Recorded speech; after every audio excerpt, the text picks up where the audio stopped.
Dear friends, we have no disclosure of this theme, and I am very pleased to talk to you about long-term COVID effects on the airway, because as we know, the coronavirus SARS-CoV-2 has made not only an acute disease, but also after more than 1 year that we have been living in this pandemic, we do know that the chronic or post-COVID syndrome can make long-term effects of COVID-19.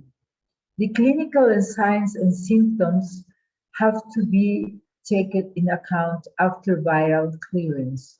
And we're going to talk about some clinical management, some preventive measures, and also techniques, rehabilitation techniques. As we know, acute COVID-19 can be until 4 weeks. Ongoing symptomatic can be until 12 weeks. And the post-COVID syndrome, that means signs and symptoms that develop during or after an infection consistent with COVID-19, they can continue after 12 weeks and are not explained by any alternative diagnosis. As we know, these two enzymes are affecting the body when they allow to coronavirus to come inside our body. The long-term COVID effects can be due to hyperinflammation, cytokine storm, and can cause mild liver or cardiac inflammation. And also, central nervous system is involved.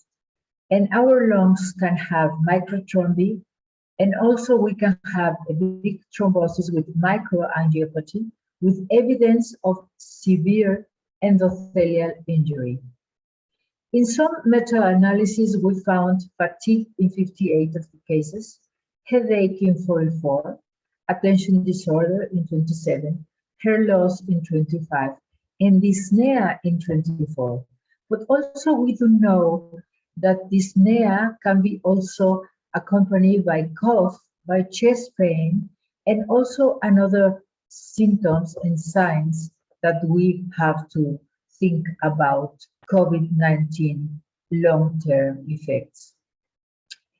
In the clinical management of our respiratory system, when we have breathlessness, cough, dysphonia, phonostemia, we have to make pharmacological treatment and very important respiratory and voice rehabilitation. The vocal folds can be red, we can have edema, we can have separations, and also because of all these signs and symptoms, we should have voice disorders. Our lungs can show chest discomfort, reduced pulmonary diffusing capacity, but also we can have pulmonary fibrosis and sleep apnea. The pharynx can be red, also the larynx can be different kind of inflammation, as we see here in this endoscopy. In the ear, nose, and throat symptoms, we find very often tinnitus, earache, sore throat, dizziness, loss of taste and or smell. That means anosmia and ageusia. As you see in this endoscopy, the posterior third of our vocal folds is completely inflamed with the entrance of the esophagus, and we can have deglutition incapacity, but also dysphagia and dysphonia. So we shall need phoniatrical rehabilitation in voice and swallowing. But also many main symptoms with cardiovascular affection can be chest tightness with pain, some palpitations, arrhythmias, and that brings us to myocarditis. So we need also a heart treatment, a proper one. As we see in this tomography, there are many problems with our cardiovascular and lung symptoms. In the general symptoms, one of the main complaints of these long-term patients is fatigue, but also we can have a very low grade degree of fever, pain, and also there can be many symptoms that are with autonomic dysfunction. And this is interesting because now, after more than 1 year, with so much stress and so many of these long post symptoms, we can have this autonomic disorder. The neurological symptoms can be cognitive impairment, headache, sleep disturbance, but also paresthesias because of neuropathy. Dizziness, as we said, not only because of the ear problem and the nose problem with the eustachian tube, but also because of our central nervous system. And in older people, sometimes we have deliriums. Gastrointestinal symptoms are very important because, as we know, this coronavirus SARS-CoV-2 goes directly to our gastrointestinal system, and we can have in this long-term affection abdominal pain, nausea, diarrhea, constipation, or changing both gut transit problems, but also we can have anorexia, and there are many persons who have developed reflux, and they also can have Helicobacter pylori. The musculoskeletal symptoms like joint pain and muscle pain are very, very frequent. And also all this situation, plus the pandemic that is so long in this time, can bring us to have a depression, anxiety, sometimes slow dementia, attention disorders, but also obsessive compulsive disorders. Of course, our sleep is compromised, and all these global symptoms can be worse after physical or cognitive activities. In the dermatological issue, we can have skin rashes, diffuse hair loss after an important systemic stress or infection, photosensitivity, vasculitis, night sweats. The prevention of long-term defects can be really help with intake of vitamin D3, aspirin or anticoagulant, vitamin A, B, C, omegas, immunoregulators. But also in the environment, we can help us with air filtering, with nebulizer for the humidification of the larynx. And for our gastrointestinal system, we have to have a good food intake in order to have a very good balance in our good microbiome. Because as we know, the dysbiosis of this good microbiome can bring us general symptoms that, as we know, can make severe complications of COVID-19. Also reflux, when we have this dysbiosis and we have not a proper gut transit, we can have reflux complications, and also this complicates voice or swallowing rehabilitation. We cannot forget that this underlying condition in some patients suffering from diabetes, obesity, autoimmune, or aging-related diseases affects the immune function. The airways function, as we know, are breathing, voice production, but also smell and taste, hearing, and communication. We need to make rehabilitation techniques with breathing therapy, endurance, fiato, apoyo in the artistic voice. It is very important to have all the time this therapy.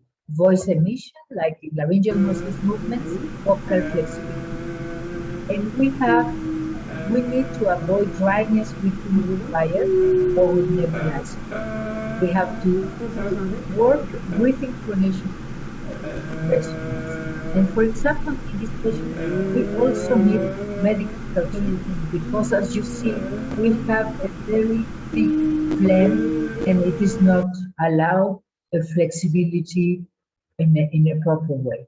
The voice therapy has to be with respiratory exercises, semi-occluded exercises, flexibility, voice placing, and dynamic routines. The voice functions that we have to recover and we need to train in these long-term affections is flexibility, resonance, glottal closure, loudness in both expression of voice, speaking and singing voice. The immune response is very important. So we need to have an optimal nutrient status to reduce oxidative stress and to reduce this long-term inflammatory process. How do we do that? We have an intake of omega-3 fatty acids and of course vitamins, phytochemicals, and of course we cannot forget that we need the vaccine anti-SARS-CoV-2 and also the other vaccines, mainly in wintertime, like influenza, pneumococcus, and some bacteria vaccines. Our immune system has to be very strong through avoiding respiratory infections with a good hydration, with cardiovascular and respiratory training, and do not forget to diminish the airways hypersensitivity, avoiding strong smells, incense, candle oils, and be careful with sanitization. Also, our immune regulation has to avoid passive or active smoking of marijuana, cigarette, pipe, or whatever. Good eating habits are very important for the immune regulation and also control of alcohol habits. Do not forget that our immune system has to be as strong as possible, and if needed, we need a proper psychological or psychiatry treatment when we have adverse emotional factors. And a good sleeping is also important. The environmental protection can also avoid that these long-term effects can really be in a better situation. If you think of diminished overload of the environmental aggressions with the outdoor pollution and indoor pollution, and avoid food allergies and treat your food allergies and respiratory allergies if you have them, but also avoid good dysbiosis change in microbiome. Anxiety and depression with stress do not protect us. The pathology in sleeping habits is very, very important to be treated. We need to make sport in order to have a better cardiovascular and respiratory training, but also because of our muscles and our joints. The vocal measures in virtual communication or virtual singing is a very important issue for the pandemic, and we have to be protected with correct microphone and correct posture during all these activities. In conclusions, long-term COVID effects on the airway affect the voice and swallowing. The prevention of these long-term pathologies is important. Adequate pharmacological and immunological treatment to achieve a better quality of life and communication is also very important. The rehabilitation techniques in breathing, voice, speech, and swallowing are fundamental, and the artistic voice can be severely affected by these long-term COVID-19 pathologies. Gracias, thank you very much, and enjoy our annual conference COMET meeting. Thank you.